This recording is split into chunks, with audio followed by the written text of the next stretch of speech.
ഒരു ചർച്ച് ഇന്ന് നിലനിൽക്കുന്നുണ്ടോ? ഇല്ല. ആകെ 2 മാർബിൾ കല്ലുകളും തൂണുകളും മാത്രമാണ് ഇന്ന് അവശേഷിക്കുന്നത്. മാതാവിനെ ദൈവമാതാവെന്ന് പ്രഖ്യാപിച്ച ഈ ചർച്ചിന്റെ അതിൻ്റെ മേൽക്കൂര പോലുമില്ലാതെ പൊളിച്ചുകൊണ്ട് പോയിട്ടുണ്ടെങ്കിൽ ഈശോ മിശിഹായ്ക്ക് സ്വീകരിക്കട്ടെ. ഏറ്റവും സ്നേഹം നിറഞ്ഞവരെ, അപ്പസ്തോലന്മാരുടെ പ്രവൃത്തി അത് നമ്മൾ വായിച്ചിട്ട് 2000 വർഷം മുൻപ് യേശുവിൽ നിന്ന് നേരിട്ട് തൻ്റെ സുവിശേഷം കേട്ട് അപ്പസ്തോലന്മാർ പ്രവർത്തിച്ചതും ഇന്ന് നമ്മളുടെ നേതാക്കന്മാരിൽ നിന്നോ നമ്മുടെ പിതാക്കന്മാരിൽ നിന്നോ തലമുറയായി കൈമാറി വന്ന വിശ്വാസവും കൂടെ ഒന്ന് പരിശോധിച്ച് നോക്കുമ്പം ഇന്ന് നമ്മുടെ കയ്യിൽ ശ്രേഷ്ഠമായ ലൂക്ക എഴുതിയ അപ്പസ്തോലന്മാരുടെ പ്രവൃത്തിയെക്കുറിച്ചുള്ള ദൈവവചനം നമ്മുടെ കയ്യിലുള്ളപ്പോൾ അതുകൂടെ ഒന്ന് വായിച്ചു നോക്കിയിട്ട് നമ്മളുടെ വിശ്വാസവും ഇന്നത്തെ രീതിയും അന്ന് അപ്പസ്തോലന്മാരുടെ വിശ്വാസവും അവരുടെ രീതിയും കൂടെ ഒന്ന് പരിശോധിക്കുക. ഇത് വിശ്വാസത്തെക്കുറിച്ച് നമുക്ക് കൂടുതലായി അറിയുവാനും കൂടുതൽ നമ്മുടെ വിശ്വാസത്തെ ബലപ്പെടുത്തുവാനും വളരെയധികം ഉപകാരം ചെയ്യുന്നൊരു പ്രവൃത്തിയാണ്, ഉപകാരം ചെയ്യുന്നൊരു മേഖലയാണ്. അതുകൊണ്ട് അപ്പസ്തോല പ്രവൃത്തി നമ്മൾ 1-ാം അധ്യായമാണ് നമ്മൾ വായിച്ചുകൊണ്ടിരിക്കുന്നത്. 1 മുതൽ 11 വരെ വാക്യങ്ങളാണ് കഴിഞ്ഞ വീഡിയോകളിലൂടെ നമ്മൾ കാണുകയും ചിന്തിക്കുകയും ചെയ്തൊരു വിഷയങ്ങൾ. ഇന്ന് 12-ാം വാക്യം മുതൽ 1-ാം അധ്യായം 12-ാം വാക്യം മുതൽ നമ്മളൊന്ന് ചിന്തിക്കുക. അവർ ഒലിവുമലയിൽ നിന്നും ജെറുസലേമിലേക്ക് മടങ്ങി. ഇവ തമ്മിൽ ഒരു സാബത്ത് ദിവസത്തെ യാത്രാദൂരമാണ് ഉള്ളത്. അവർ പട്ടണത്തിൽ തങ്ങൾ താമസിച്ചിരുന്ന വീടിന് മുകളിലത്തെ നിലയിലെ മുറിയിൽ ചെന്നു. അവർ പത്രോസ്, യോഹന്നാൻ, യാക്കോബ്, അന്ത്രയോസ്, ഫിലിപ്പോസ്, തോമസ്, ബർത്തലോമിയ, മത്തായി, ഹൽപ്പയുടെ പുത്രനായ യാക്കോബ്, തീവ്രവാദിയായ ശിമയോൻ, യാക്കോബിൻ്റെ പുത്രനായ യൂദാസ് എന്നിവരായിരുന്നു. വളരെ കൃത്യമായി 11 പേര്. യൂദാസ് എന്ന് പറയുന്ന, അല്ലെങ്കിൽ യൂദാസ് കറിയോത്ത, യേശുവിനെ ഒറ്റുകൊടുത്ത ആ ഒരു ദുഷ്ടനായ യൂദാസ് കറിയോത്ത ഒഴിച്ച് ബാക്കി 11 പേരെയും നമുക്ക് വ്യക്തമായിട്ട് ഈ ഒരു സിറ്റുവേഷനിൽ നമുക്ക് കാണാൻ പറ്റും. യേശുവിൻ്റെ ശിഷ്യന്മാർ എല്ലാവരും ഒരുമിച്ച് ചേർന്ന്, കാരണം യേശു പറഞ്ഞു, ഉന്നതങ്ങളിൽ നിന്നും ശക്തി ലഭിച്ചിട്ടല്ലാതെ പട്ടണത്തിൽ നിന്ന് നിങ്ങൾ പോകരുത്. ദൈവത്തിൻ്റെ ശക്തി, പരിശുദ്ധാത്മാവെന്ന വാഗ്ദാനമാകുന്ന ശക്തി നിങ്ങൾക്ക് ലഭിച്ചിട്ട് മാത്രമേ ഈ പട്ടണം വിട്ട് നിങ്ങൾ പോകരുത് എന്ന് യേശു കൊടുത്ത മുന്നറിയിപ്പ് അവർ വളരെ വളരെ ആത്മാർത്ഥതയോടെ കർത്താവ് നൽകിയ ആ മുന്നറിയിപ്പ് വളരെ വ്യക്തതയോടുകൂടി അവരനുസരിച്ചു എന്നാണ് തൊട്ടടുത്ത വാക്യത്തിൽ നമ്മൾ കാണുന്നത്. അവർ ഒലിവുമലയിൽ നിന്നും ജെറുസലേമിലേക്ക് മടങ്ങിപ്പോവുകയും ഒരു സാബത്ത് ദൂരമുള്ള ഈ സ്ഥലത്ത് അവിടെ ചെന്ന് അവർ പട്ടണത്തിലെത്തി അവരൊന്നിച്ചു ചേരുന്ന ഒരു സ്ഥലത്ത്, ഒരു പക്ഷേ മാർക്കോസിൻ്റെ മാളികയായിരിക്കാം, അതിൻ്റെ മുകളിലത്തെ നിലയിൽ അവർ ഒരുമിച്ച് ചേരുകയും അവർ ഇതിനു മുൻപ് ഒരുമിച്ച് അവിടെ ആയിരുന്നു. പെസഹ ആചരിക്കാൻ അവിടെ ഒരുമിച്ചായിരുന്ന സിറ്റുവേഷനെ കുറിച്ചൊക്കെ നമ്മൾ ചരിത്രങ്ങളിലൂടെയും ബൈബിളിലൂടെയൊക്കെ വായിക്കുന്നുണ്ട്. അപ്പോൾ അതേ സ്ഥലത്ത് തന്നെ അവർ വീണ്ടും ഒരുമിച്ച് ചേർന്ന് ദൈവത്തെ ആരാധിക്കാൻ, ദൈവത്തെ മഹത്വപ്പെടുത്തിക്കൊണ്ട് ആ 10 ദിവസം ഒരുമിച്ചായിരിക്കാൻ അവർ തീരുമാനമെടുത്തു. ഉപവസിച്ച് പ്രാർത്ഥിച്ച് ദൈവത്തോടു കൂടെ ആയിരിക്കാൻ അവർ തീരുമാനമെടുത്തു. അവിടെ അവർ 11 പേര് മാത്രമല്ല, വീണ്ടും 14-ാം വാക്യം നമ്മളോട് പറയുക, ഇവർ ഏക മനസ്സോടെ യേശുവിൻ്റെ അമ്മയായ മറിയത്തോടും മറ്റു സ്ത്രീകളോടും അവൻ്റെ സഹോദരിമാരോടൊപ്പം പ്രാർത്ഥനയിൽ മുഴുകി. എത്ര പേരുണ്ടായിരുന്നു അവിടെ? കുറച്ച് സ്ത്രീകളുണ്ടായിരുന്നു. യേശുവിൻ്റെ അമ്മയായ മറിയം, പരിശുദ്ധ മാതാവ് അവിടെ ഉണ്ടായിരുന്നു. അങ്ങനെ മറ്റു സ്ത്രീകളും അല്ലെങ്കിൽ സഹോദരന്മാരും, യേശുവിൻ്റെ സഹോദരന്മാരും അവിടെ ഉണ്ടായിരുന്നു എന്ന് പറയുന്നു.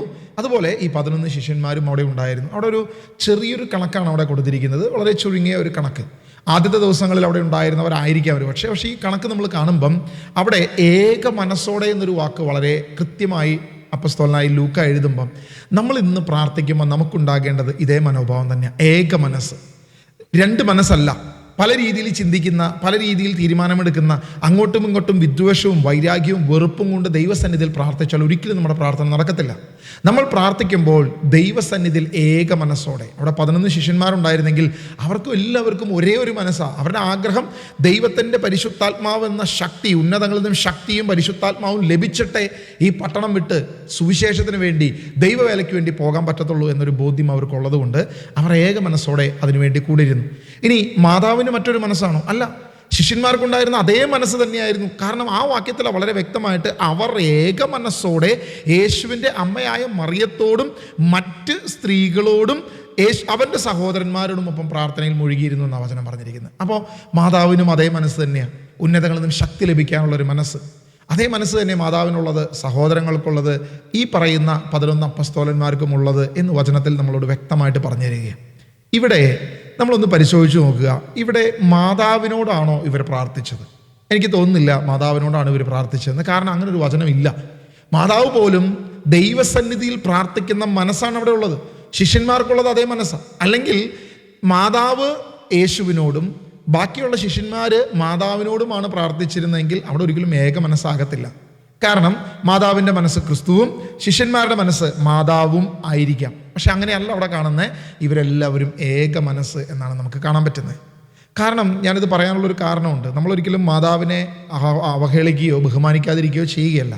ഇന്ന് ഏറ്റവും അധികം ബഹുമാനിക്കപ്പെടേണ്ട ലോകത്തിൽ ഒരു സ്ത്രീജനമുണ്ടെങ്കിൽ, ഒരു മനുഷ്യ ജന്മമുണ്ടെങ്കിൽ അത് വിശുദ്ധ മറിയം തന്നെയാണ്, പരിശുദ്ധ കന്യകാമറിയം തന്നെയാണ്. സ്വർഗത്തിൽ ദൈവത്തോടൊപ്പം ആയിരിക്കുന്ന, ക്രിസ്തുവിനോടൊപ്പം ആയിരിക്കുന്ന ആ മാതാവിനെ നമ്മൾ ഏറ്റവും അധികം ബഹുമാനിക്കണം, ഏറ്റവും അധികം സ്നേഹിക്കണം. പക്ഷെ ആ സ്നേഹം അതിരുവിട്ട് കടന്നു പോകുമ്പോൾ, അല്ലെങ്കിൽ ആ ബഹുമാനത്തിൻ്റെ തലത്തിൽ നിന്നും മറ്റൊരു തലത്തിലേക്ക് നമ്മളുടെ വിശ്വാസമോ നമ്മളുടെ രീതികളോ പ്രാർത്ഥനകളോ കടന്നു പോകുന്നത് അതൊരിക്കലും ദൈവത്തിനോ മാതാവിനോ പോലും ഇഷ്ടമല്ല എന്നുള്ളതാണ് സത്യം. ഞാനിത് പറയുമ്പം ഞാൻ വ്യക്തമായിട്ട് പറയട്ടെ, മാതാവിനെ നമ്മൾ ഏറ്റവും ബഹുമാനിക്കുന്നു. എന്നാൽ കച്ചവട തന്ത്രങ്ങൾ അല്ലെങ്കിൽ കാലാകാലങ്ങളിൽ വന്ന ചില രീതികൾ അവരുടെ സ്വാർത്ഥമായ താല്പര്യങ്ങൾക്ക് വളച്ചൊടിച്ച രീതിയിൽ പലവിധ വ്യാഖ്യാനങ്ങൾ വന്നു പോകുമ്പോൾ അവിടെ സംഭവിക്കുന്ന വിശ്വാസത്തിൻ്റെ നഷ്ടം അല്ലെങ്കിൽ കഷ്ടത, ഇത് നമ്മൾ ആരും തിരിച്ചറിയാറില്ല, ആരും ചിന്തിക്കാറുമില്ല. 1-ാം നൂറ്റാണ്ടിലോ 2-ാം നൂറ്റാണ്ടിലോ 3-ലോ 4-ാം നൂറ്റാണ്ടിലോ മാതാവിനോടുള്ള പ്രാർത്ഥനയോ വണക്കമോ യാതൊരു വിധത്തിലും ഉണ്ടായിരുന്നില്ല. എന്നാൽ മാതാവിനെ അവർ ഏറെ ബഹുമാനിച്ചിരുന്നു, ഏറ്റവും സ്നേഹിച്ചിരുന്നു. വളരെ സ്നേഹത്തോടെ ബഹുമാനത്തോടെ അവർ കണ്ടിരുന്നപ്പോൾ തന്നെ മാതാവിനോട് അവരാരും പ്രാർത്ഥിച്ചിരുന്നില്ല എന്നുള്ളത് വളരെ വ്യക്തമാണ്. കാരണം അത് ഈ ലൂക്ക എഴുതിയ ഈ അപ്പസ്തോല പ്രവൃത്തിയിൽ വചനത്തിലൂടെ നമുക്ക് വ്യക്തമാകുന്നുണ്ട്. ഈ ചരിത്രം നമ്മൾ പരിശോധിച്ചാൽ നമുക്ക് കാണാൻ പറ്റും. 5-ാം നൂറ്റാണ്ടിൽ വന്ന എഫേസു സൂനകദോസിലൂടെയാണ് മാതാവിനെ ദൈവമാതാവ് എന്ന് വിളിക്കുകയും അങ്ങനെ ഒരു സ്ഥാനം കൊടുക്കുകയും പിന്നീടാണ് മാതാവിനോടുള്ള വണക്കങ്ങൾ തുടങ്ങുകയും. എന്നാൽ 12-ാം നൂറ്റാണ്ട് മുതൽ 16-ാം നൂറ്റാണ്ട് വരെയുള്ള വലിയ കാലഘട്ടം, ഏകദേശം 400 വർഷത്തെ വലിയ മാറ്റങ്ങളാണ് ഇന്ന് കാണുന്ന രീതിയിൽ ജപമാല, ലുത്തിനിയ പ്രാർത്ഥനകൾ, മാതാവിലൂടെ മാത്രമേ ക്രിസ്തുവിലേക്ക് എത്തുള്ളൂ എന്ന രീതിയിലുള്ള പ്രാർത്ഥനകളും പ്രബോധനങ്ങളും തുടങ്ങിയത്. എന്നാൽ അതിനു മുൻപൊന്നും ഈ തരങ്ങൾ ഉണ്ടായിരുന്നേ ഇല്ല എന്നുള്ളത് ചരിത്രം പരിശോധിക്കുന്ന ഏത് കൊച്ചു കുഞ്ഞിനും വ്യക്തമാക്കാൻ സാധിക്കും. ഈ കഴിഞ്ഞ ദിവസവും നമ്മുടെ കമൻറ്റ് ബോക്സിൽ കണ്ടൊരു കാര്യമാണ്, നീ സഭയ്ക്കെതിരെയാണ് സംസാരിക്കുന്നത്, സഭ യാതൊന്നും സംഭവിക്കത്തില്ല എന്ന രീതിയിൽ. നമ്മളൊരു സഭയ്ക്ക് എന്തെങ്കിലും സംഭവിച്ചോ എന്ന് പരിശോധിക്കുമ്പം സഭ എന്ന് പറയുന്നത് ക്രിസ്തുവിൻ്റെ ശരീരമാണ്. യേശുവിൻ്റെ ശരീരത്തിനെ സാത്താൻ യാതൊരു വിധത്തിലും തകർക്കാനോ നശിപ്പിക്കാനോ പൂർണ്ണമായതിനെ ഇല്ലാതാക്കാനോ സാധിക്കത്തില്ല. അപ്പോൾ സഭ എന്ന് പറയുമ്പോൾ ഈ ഇൻവിസിബിൾ ബോഡി അല്ലെങ്കിൽ ക്രിസ്തുവിൻ്റെ ശരീരത്തെ നോക്കിക്കൊണ്ട് സഭയ്ക്ക് എന്തെങ്കിലും സംഭവിച്ചോ, നിങ്ങൾ എന്തുകൊണ്ടാണ് ഇങ്ങനെ സഭയ്ക്കെതിരെ സംസാരിക്കുന്നത് എന്ന് ചോദിക്കുന്നതിൽ യാതൊരു അർത്ഥവുമില്ല. എന്നാൽ പ്രാദേശികമായി ഓരോ സ്ഥലങ്ങളിലുള്ള സഭയുടെ പ്രബോധനങ്ങളും ആ പ്രബോധനങ്ങളിലൂടെ ആ സഭയ്ക്ക് സംഭവിച്ച കാര്യങ്ങളും പിന്നീട് ആ സഭയ്ക്ക് എന്ത് സംഭവിച്ചു എന്ന് നോക്കിക്കഴിഞ്ഞാൽ നമുക്ക് മനസ്സിലാക്കാൻ പറ്റും. ഈ ആരാധന രീതികൾ അല്ലെങ്കിൽ ഈ പ്രാർത്ഥന രീതികൾ, ഈ രീതികളിലൂടെ കടന്നു വന്ന സഭയോ പ്രാദേശിക സഭകളോ പ്രാദേശിക പ്രാർത്ഥന കൂട്ടായ്മകളോ ഇന്ന് പലതും നിലവിലില്ല എന്നുള്ളത്, അല്ലെങ്കിൽ അത്തരം പ്രാദേശിക കൂട്ടായ്മകളുടെ ഇന്നത്തെ നിലനിൽപ്പ് തുച്ഛം മാത്രമാണ് എന്നുള്ളത് പരിശോധിച്ച് അറിയേണ്ടതുണ്ട്. ദൈവവചനം യാതൊരു വിധത്തിലും മാതാവിനോടുള്ള പ്രാർത്ഥനയെ ഒരു രീതിയിലും പ്രോത്സാഹിപ്പിക്കുന്നില്ല എന്നുള്ളത് ബൈബിൾ വായിക്കുന്ന ഏതൊരു കൊച്ചു കുഞ്ഞിനും മനസ്സിലാക്കാൻ പറ്റും. നമ്മളിപ്പോൾ കണ്ട അപ്പസ്തോല പ്രവൃത്തി 1-ാം അധ്യായം അതിൻ്റെ 14-ാം വാക്യത്തിൽ അവർ ഏക മനസ്സോടെ യേശുവിൻ്റെ അമ്മയായ മറിയത്തോടും എന്ന വാക്കിലൂടെ യേശുവിൻ്റെ അമ്മ മറിയത്തെക്കുറിച്ച് പറയുന്നത് ബൈബിൾ അവസാനിപ്പിക്കുക. പിന്നീട് ഒരു വാക്കുപോലും മാതാവിനെക്കുറിച്ച് പറയുന്നത് നമ്മൾ കാണുന്നില്ല എന്നുള്ളതാണ് ഏറ്റവും പ്രധാനപ്പെട്ട വിഷയം. ഇതിനുശേഷം മാതാവിനെക്കുറിച്ച് ഒരു വാക്ക് പോലും സഭാപിതാക്കന്മാരോ അല്ലെങ്കിൽ ഇങ്ങനെയുള്ള ആളുകളോ ഇങ്ങനെയുള്ള പ്രാർത്ഥന രീതികളോ 1-ാം നൂറ്റാണ്ടിലോ 2-ാം നൂറ്റാണ്ടിലോ ഉണ്ടായിരുന്നില്ല. ആദ്യകാല സഭാപിതാക്കന്മാർ ആരും തന്നെ ഇതിനെക്കുറിച്ച് യാതൊരുവിധ കമൻറ്റും പറഞ്ഞിട്ടില്ല. റോമിലെ ക്ലെമൻ്റ് ആകട്ടെ, അന്ത്യോക്യയിലെ ഇഗ്നേഷ്യസ് ആകട്ടെ, അതല്ലെങ്കിൽ പോളികാർപ്പാകട്ടെ, ഇങ്ങനെയുള്ള സഭാപിതാക്കന്മാരെല്ലാവരും യേശുക്രിസ്തു എന്ന ഏക സത്യത്തിലേക്ക് നിങ്ങൾ നയിക്കപ്പെടണമെന്നുള്ള പ്രധാനപ്പെട്ട ഒരു പ്രബോധനമായിരുന്നു ഇവരെല്ലാം മുന്നോട്ട് വെച്ചത്. എന്നാൽ വിശുദ്ധ സെയിൻറ്റ് ജസ്റ്റിനും അതുപോലെ ഐറേനിയസ് ഇവരെല്ലാം മാതാവിൻ്റെ ആ ഒരു അനുസരണത്തെ, മാതാവിൻ്റെ അനുസരണവും ഹൗവായുടെ അനുസരണമില്ലായ്മയെയും കൂടെ താരതമ്യം ചെയ്യുകയും മാതാവിനെ 2-ാം ഹൗവ എന്ന രീതിയിൽ പറയുകയും ചെയ്തു. എന്നാൽ ഇവർ പോലും യേശുവിലേക്ക് നിങ്ങളുടെ പ്രാർത്ഥനകളും ആരാധനകളും പോകണമെന്നാണ് എല്ലാവരും പറഞ്ഞതും. സെയിൻറ്റ് ജസ്റ്റിൻ തൻ്റെ ജീവിതം, ജസ്റ്റിൻ ഓഫ് മാർട്ടിയർ എന്നുള്ളതാണ് നമ്മൾ അറിയപ്പെടുന്നത്. മാർട്ടിയർ എന്ന് പറഞ്ഞ രക്തസാക്ഷിയായ ജസ്റ്റിൻ പോലും ക്രിസ്തുവിന് വേണ്ടിയാണ് രക്തസാക്ഷിയാകുന്നത്. അവിടെ ആരും മാതാവിനോട് പ്രാർത്ഥിക്കുന്നതോ മാതാവിനോട് വണക്കമാസം ചെല്ലുന്നതോ ഇതൊന്നും നമുക്കവിടെ കാണാൻ പറ്റത്തില്ല. ഇനി നമ്മൾ മറ്റൊരു കാര്യത്തെക്കുറിച്ച് ചിന്തിച്ചാൽ സഭയ്ക്ക് എന്ത് സംഭവിച്ചു എന്ന് ചോദിച്ചാൽ നമ്മൾ സാധാരണ ഇതിൽ പറയുന്ന ഒരു പ്രധാനപ്പെട്ട ഒരു കാര്യം, നമ്മളോടൊരു പരീക്ഷാ പേപ്പറിൽ ഒരു ചോദ്യം ഇങ്ങനെ കൊടുത്തിരിക്കുകയാണ്, തെങ്ങിനെക്കുറിച്ച് നിങ്ങളൊരു ഒരു പേജിൽ കുറയാതെ, അല്ലെങ്കിൽ ഒരു 2-3 പേജിൽ കുറയാതെ ഒരു ഉപന്യാസം തയ്യാറാക്കുക എന്ന് പറഞ്ഞു കഴിഞ്ഞാൽ, തെങ്ങ് അത് വളരെ നല്ലൊരു വൃക്ഷമാണ്. തെങ്ങിൽ നമുക്ക് പശുവിനെ കെട്ടാം. അങ്ങനെ പശുവിനെ കെട്ടിക്കഴിഞ്ഞാൽ ആ പശു അവിടെ വളരെ വ്യക്തമായിട്ട് നിൽക്കും, മറ്റെങ്ങും പോകത്തില്ല. പശു നമുക്ക് പാല് തരും. ഇനി വേണ്ട, പശുവിൻ്റെ ചാണകത്തിന് പോലും ഗുണമുണ്ട്. പശു വളരെ നല്ലൊരു ജീവിയാണ്. പശുവിന് ചിലപ്പോൾ കുഞ്ഞുണ്ടാവും. ഇങ്ങനെ പറഞ്ഞ് പശുവിലേക്ക് പോകുന്ന പോലെയാണ് ഇന്ന് നമ്മളുടെ വിശ്വാസത്തിൽ ഏറ്റവും വലിയൊരു പ്രതികൂലം നമുക്ക് നിൽക്കുന്നത്.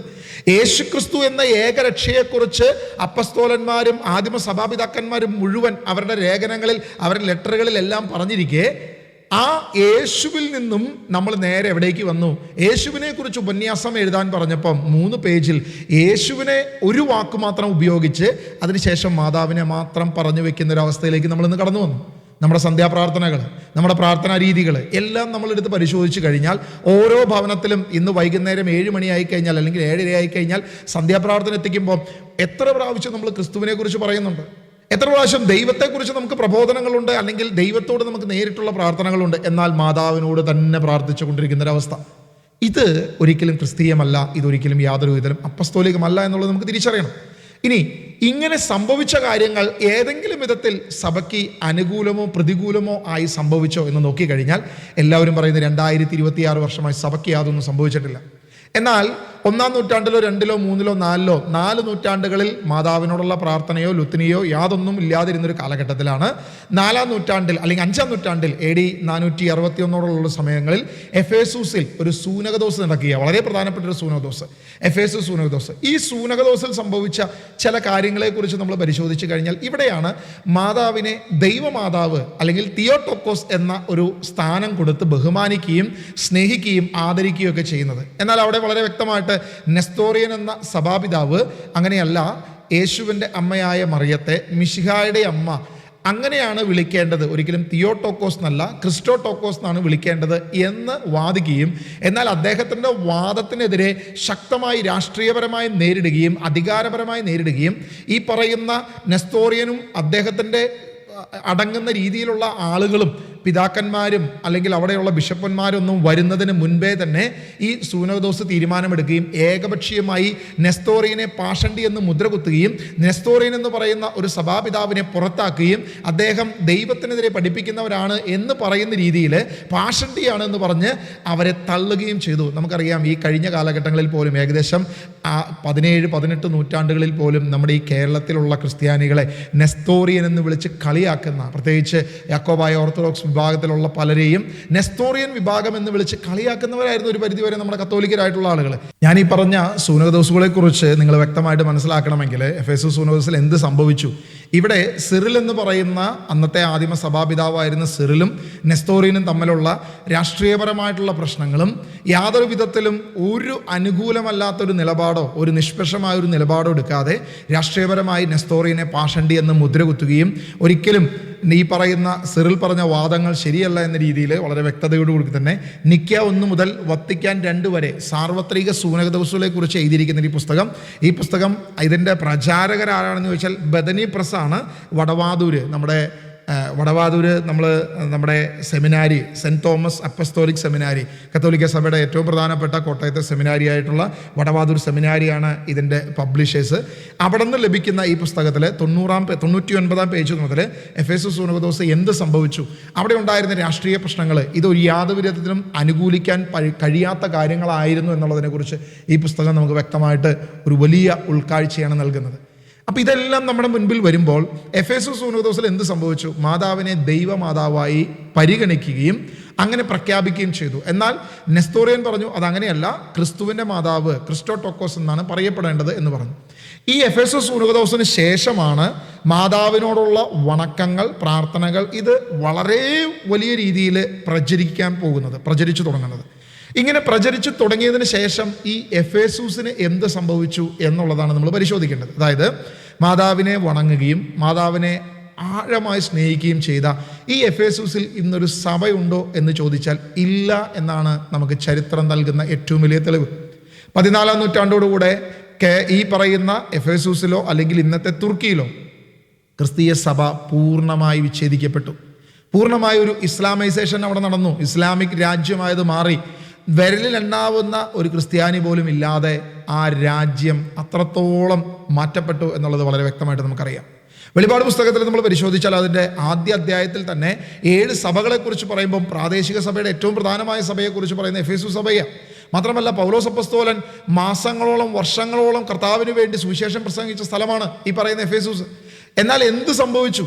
ഈ പറയുന്ന പൗലോസിന്റെ അധ്വാനം വൃഥാവായോ? പിതാക്കന്മാരുടെ കർത്താവിൻ്റെ സഭയുടെ പിതാക്കന്മാരുടെ അധ്വാനങ്ങൾ വൃഥാവായോ എന്ന് പരിശോധിച്ചാൽ മാതാവുമായിട്ടുള്ള ബന്ധപ്പെട്ട ഈ ഒരു സൂനകദോസിന് ശേഷം, അല്ലെങ്കിൽ ഈ സൂനകദോസ് നടന്ന ചർച്ചിന്റെ ഫോട്ടോ നിങ്ങളൊന്ന് പരിശോധിച്ചു നോക്കുക. ആ ഒരു ചർച്ച് ഇന്ന് നിലനിൽക്കുന്നുണ്ടോ? ഇല്ല. ആകെ 2 മാർബിൾ കല്ലുകളും തൂണുകളും മാത്രമാണ് അവശേഷിക്കുന്നത്. അല്ലെങ്കിൽ അവിടെ ഒരു ക്രിസ്തീയ സഭയുണ്ടോ എന്ന് ചോദിച്ചാൽ അതുമില്ല. ഒരു കാര്യം പോലും അവശേഷിക്കുന്നില്ല. ആകെ കൂടെ ഈ യുനെസ്കോ സംരക്ഷിക്കുന്ന ചില അത്രയും കാലം പഴക്കമുള്ള ചില കാര്യങ്ങളുണ്ട് എന്നല്ലാതെ മറ്റൊന്നും നമുക്കവിടെ കാണാൻ പറ്റത്തില്ല. വിരലിനെണ്ണാവുന്ന ഒരു ക്രിസ്ത്യാനി പോലും ഇല്ലാത്തൊരവസ്ഥ, ഒരു പ്രാർത്ഥന ഇല്ലാത്ത അവസ്ഥ, ഒരു ആരാധന ഇല്ലാത്ത അവസ്ഥ, ഒരു വിശുദ്ധ കുർബാന അർപ്പിക്കുന്ന ഒരു ദേവാലയമില്ലാത്ത അവസ്ഥ. ഇത്രത്തോളം അധപതിച്ച് ഒരു ക്രിസ്തീയ സമൂഹം ഇല്ലാതെ പോയി എഫേസൂസിലെ സഭ എന്ന് നമ്മൾ ഇനിയെങ്കിലും നമ്മൾ തിരിച്ചറിയണം. എന്തുകൊണ്ട്? ഇതിൻ്റെ കാരണം എന്താണ്? ഇതിൻ്റെ റീസൺ എന്താണ് എന്ന് നിങ്ങളാണ് പരിശോധിച്ച് കണ്ടെത്തേണ്ടത്. കാരണം നമ്മളെപ്പോഴും സ്ഥിരമായിട്ട് നമ്മൾ കേൾക്കുന്ന കുറേ ക്യാപ്സ്യൂളുകളുണ്ട്. മാതാവിൻ്റെയോടുള്ള പ്രാർത്ഥനയിലൂടെയാണ് ജർമ്മനി രക്ഷപ്പെട്ടത്. പലവിധ യൂറോപ്യൻ രാജ്യങ്ങളും അനുഗ്രഹിക്കപ്പെട്ടത് അതിനുശേഷമാണ്. ഇങ്ങനെയുള്ള ചില കാര്യങ്ങൾ നമ്മളിങ്ങനെ നമ്മുടെ പുരോഹിതന്മാർ പലരും പ്രസംഗങ്ങളിലൂടെ നമ്മളോട് പറയാറുണ്ട്. നമ്മളിതെല്ലാം കേട്ട് അപ്പാടെ നമ്മൾ സ്വീകരിച്ച് നമ്മൾ മാതാവിനോടുള്ള വണക്കവും സ്നേഹവും ബഹുമാനവും ഇതെല്ലാം കൊണ്ടു നടക്കും. നല്ലത് തന്നെ, വണങ്ങണം, മാതാവിനെ ബഹുമാനിക്കണം, മാതാവിനെ സ്നേഹിക്കണം. പക്ഷേ നമ്മുടെ പ്രാർത്ഥനകൾ ദൈവത്തിൽ നിന്നും അകന്ന് ദൈവത്തിന് കൊടുക്കേണ്ട സ്ഥാനം എവിടെയൊക്കെയോ മാതാവിലേക്ക് മാറിപ്പോകുന്നത് നമ്മളിപ്പോഴും തിരിച്ചറിയുന്നില്ല. അങ്ങനെ ആയി പോയി കഴിഞ്ഞാൽ എന്ത് സംഭവിക്കുമെന്ന് നമുക്കൊരു വലിയ മുന്നറിയിപ്പാണ് എഫേസൂസ് നമുക്ക് കാണിച്ചു തരുന്നേ. മാതാവിനെ ദൈവമാതാവെന്ന് പ്രഖ്യാപിച്ച ഈ ചർച്ചിൻ്റെ അതിൻ്റെ മേൽക്കൂര പോലുമില്ലാതെ പൊളിച്ചുകൊണ്ട് പോയിട്ടുണ്ടെങ്കിൽ അതിൽ അവശേഷിക്കുന്ന 2-3 തൂണുകൾ മാത്രമാണ്. അതിൻ്റെ പിൻതലമുറക്കാരിൽ ഒരുവൻ പോലും വിശ്വാസത്തിൽ ആ രാജ്യത്തിൽ ഇല്ല എന്ന് പറയുമ്പോൾ നമ്മൾ തിരിച്ചറിയണ്ടേ ഇനി നമുക്ക് എന്ത് സംഭവിക്കും? ഇന്ന് യൂറോപ്പിന് എന്ത് സംഭവിക്കുന്നു? ജർമ്മനിക്ക് എന്ത് സംഭവിക്കുന്നു? ഈ പറയുന്ന ക്രിസ്തീയ രാജ്യമായ അയർലൻഡ് പോലുള്ള രാജ്യങ്ങളിൽ എന്ത് സംഭവിക്കുന്നു? UK പോലുള്ള രാജ്യങ്ങളിൽ എന്ത് സംഭവിക്കുന്നു? ഇവിടെയെല്ലാം ക്രിസ്തീയ ദേവാലയങ്ങൾ വിൽക്കാനിട്ടിരിക്കുക. സ്വന്തമായി ആരാധിക്കാൻ ഒരു സമൂഹമില്ലാത്തൊരവസ്ഥയിലേക്ക് കടന്നു വരികയാണ്. ഇത്രയിലേക്ക് കടന്നു വന്നിട്ടും നമ്മളിപ്പോഴും കേട്ടുകേൾവി ഇതാ ജർമ്മനി വളരുന്നു, പോളണ്ട് വളരുന്നു, ഇവരെല്ലാം മാതാവിനോട് പ്രാർത്ഥിച്ചപ്പോൾ ഇവരെല്ലാം അനുഗ്രഹിക്കപ്പെട്ടു എന്നുള്ളത് മാത്രമാണ്. എന്നാൽ സത്യം നമ്മൾ പരിശോധിക്കാൻ നമ്മുടെ കൈവെള്ളയിൽ നമ്മുടെ കയ്യിലൊരു മൊബൈലുണ്ട്. പഴയ കാലം പോലെയല്ല. നിങ്ങൾ പുസ്തകം മുഴുവൻ വായിക്കേണ്ട ആവശ്യമില്ല, ലൈബ്രറിയിൽ മുഴുവൻ കയറി ഇറങ്ങേണ്ട കാര്യമില്ല. നിങ്ങൾക്ക് വളരെ കൃത്യമായി ഏതെങ്കിലും ഒരു പുസ്തകം എടുത്ത് വായിക്കണം എന്നൊരു നിർബന്ധമില്ല. നിങ്ങളുടെ മൊബൈലിൽ നിങ്ങൾക്ക് നെറ്റുണ്ട്, എല്ലാവിധ സാഹചര്യങ്ങളുമുണ്ട്. പരിശോധിച്ചാൽ വളരെ വ്യക്തമായി നിങ്ങൾക്ക് മനസ്സിലാക്കാൻ പറ്റും. ഇന്ന് എഫേസൂസിൽ വിരലിൽ എണ്ണാൻ പോലും ഒരു ചർച്ചില്ല. ആദിമസഭയിൽ ഏറ്റവും ശക്തമായ ഏറ്റവും വലിയ രീതിയിൽ സുവിശേഷം പ്രഘോഷിച്ച സ്ഥലത്ത് ഇന്നൊരു ചർച്ച് പോലും അവശേഷിക്കുന്നില്ല എന്ന് പറയുമ്പം നിങ്ങൾ ഇനിയെങ്കിലും ചിന്തിക്കണം, ദൈവത്തോട് പ്രാർത്ഥിക്കണോ അതെയോ മാതാവിനോട് മാത്രം പ്രാർത്ഥിക്കണോ എന്നുള്ളത്. 4-ാം നൂറ്റാണ്ടിലെ സഭാപിതാവായിരുന്ന എപ്പിഫാനസ് അദ്ദേഹം വളരെ വ്യക്തമായിട്ട് അദ്ദേഹത്തിൻ്റെ ലേഖനങ്ങളിലെ കൃത്യതയോടെ എഴുതിയിരിക്കുന്നു, മാതാവിനെ നമ്മൾ ബഹുമാനിക്കണം, എന്നാൽ യാതൊരു വിധത്തിലും അത് ദൈവത്തിന് സമമാകുകയോ ദൈവത്തിന് കൊടുക്കേണ്ട പ്രാധാന്യത്തിലേക്ക് പോവുകയോ ചെയ്യരുത്. പ്രാർത്ഥന അത് ട്രിനിറ്റിയോട് മാത്രമായിരിക്കണം, പിതാവ് പുത്രൻ പരിശുദ്ധാത്മാവിനോട് മാത്രമായിരിക്കണം നിങ്ങളുടെ പ്രാർത്ഥന, നിങ്ങളുടെ ആരാധന എന്ന് എപ്പിഫാനസ് അദ്ദേഹത്തിൻ്റെ ലേഖനത്തിൽ എഴുതിയിട്ടുണ്ട്. അദ്ദേഹം അങ്ങനെ ഒരു ലേഖനം എഴുതാനുണ്ടായിരുന്ന സാഹചര്യം എന്താണെന്ന് വെച്ചാൽ അന്നത്തെ അറേബ്യൻ രാജ്യങ്ങളിൽ, പ്രത്യേകിച്ച് 4-ാം നൂറ്റാണ്ടിലുള്ള അറേബ്യൻ രാജ്യങ്ങളിൽ അന്ന് മാതാവിനെ ഒരു ദേവതയായി കണ്ട് മാതാവിന് അപ്പം സമർപ്പിക്കുന്ന ചില പ്രാർത്ഥനാ രീതികളും ഇങ്ങനെയുള്ള രീതികളിലേക്ക് ക്രിസ്ത്യാനികൾ വശം കെട്ട് പോയി കഴിഞ്ഞപ്പം, ദൈവവചനം അടിസ്ഥാനത്തിലല്ലാതെ അവർ തെറ്റിപ്പോയി കഴിഞ്ഞപ്പോൾ അവർക്കുള്ള മുന്നറിയിപ്പായി എപ്പിഫാനസ് അദ്ദേഹത്തിൻ്റെ ലേഖനത്തിൽ ഇത് എഴുതാനായി തയ്യാറായി. ഇന്ന് നമ്മളിൽ ആരെങ്കിലും ഒരാൾ ഇങ്ങനെയുള്ള രീതികൾ ജനം വഴിതെറ്റിപ്പോകുന്നതിനെ കുറിച്ച് പറഞ്ഞാൽ ദേ അവൻ മാതാവിനെതിരെ പറഞ്ഞു, അയ്യോ ദേ മാതാവിനെ അവഹേളിക്കുന്നു. സത്യത്തിൽ ആരാണ് മാതാവിനെ അവഹേളിക്കുന്നത്? മാതാവിന് കൊടുക്കേണ്ട സ്ഥാനം കൊടുത്ത് ബഹുമാനിക്കുന്നവർ യഥാർത്ഥത്തിൽ ഞങ്ങളാണ്, എന്നെപ്പോലുള്ളവരാണ്. ഇനി ആരെങ്കിലും മാതാവിനെ അവഹേളിക്കുന്നുണ്ടെങ്കിൽ അത് നമ്മൾ നോക്കിക്കഴിഞ്ഞാൽ അത് വ്യക്തമായി നമുക്ക് മനസ്സിലാക്കാം. മാതാവിന് കൊടുക്കേണ്ട സ്ഥാനത്തിന് പകരമായി മാതാവിനോട് നിങ്ങൾ ഉടമ്പടി വെക്കുക, മാതാവിനോട് മാത്രം നിങ്ങൾ പ്രാർത്ഥിക്കുക. മാതാവിനോട് പ്രാർത്ഥിച്ചാൽ ഏത് അസാധ്യ കാര്യങ്ങളും നടക്കുമെന്ന് പറഞ്ഞ് മാതാവിനെ സാരി ഉടുപ്പിച്ച് ഉറങ്ങുന്ന മാതാവ്, കുരുക്കഴിക്കുന്ന മാതാവ്, ഇങ്ങനെ ഗർഭിണി മാതാവ് തുടങ്ങി പലവിധ രൂപങ്ങളിലേക്ക് മാതാവിനെ വലിച്ചഴച്ച് ഇന്ന് നമ്മൾ കാണുന്ന വിജാതീയ ദേവതകൾക്ക് സമാനമായി മാതാവിനെ എത്തിച്ചത് ആരാണ് എന്ന് പരിശോധിച്ചാൽ 16-ാം നൂറ്റാണ്ടിന് ശേഷം ഇന്ന് നമ്മുടെ ഈ കേരളത്തിൽ ശക്തമായി കൊണ്ടിരിക്കുന്ന പലവിധ മരിയൻ പ്രാർത്ഥനാ ഗ്രൂപ്പുകളും, അതല്ലെങ്കിൽ വിദേശത്ത് നിന്ന് നമ്മളിലേക്ക് കടന്നു വന്ന ഇറ്റലിയിലെ സായിപ്പന്മാർ കൊണ്ടുവന്ന നമ്മുടെ തലയിൽ അടിച്ചേൽപ്പിച്ച ചില പ്രബോധനങ്ങളുമാണ് ഇത്തരം തെറ്റായ രീതികളിലേക്ക് നമ്മളെ എത്തിച്ചത് എന്ന് നമുക്ക് മനസ്സിലാക്കാൻ പറ്റും. എഫേസസ് സുനോദോസിന് എല്ലാ സപ്പോർട്ടും കൊടുത്ത് അത് പ്രഖ്യാപിക്കുകയും അത് നടപ്പിലാക്കുകയും ചെയ്തത് ഒരു ചക്രവർത്തിയായിരുന്നു. ആ റോമൻ ചക്രവർത്തിയുടെ പേരാണ് തിയോഡോഷ്യസ് രണ്ടാമൻ എന്ന് പറയുന്ന. ചക്രവർത്തിയുടെ സഹോദരിയായ പുൽക്കേരിയ ഈ പറയുന്ന സ്ത്രീ വളരെ വ്യക്തമായി മാതാവിനോട് വളരെ സ്നേഹവും വളരെ വണക്കവും ഉണ്ടായിരുന്ന ഒരു സ്ത്രീയാണ്. എഫേസസ് സുനോദോസ് നടക്കുന്ന കാലഘട്ടം നമ്മൾ പരിശോധിച്ചു. അത് 5-ാം നൂറ്റാണ്ടിലാണ്.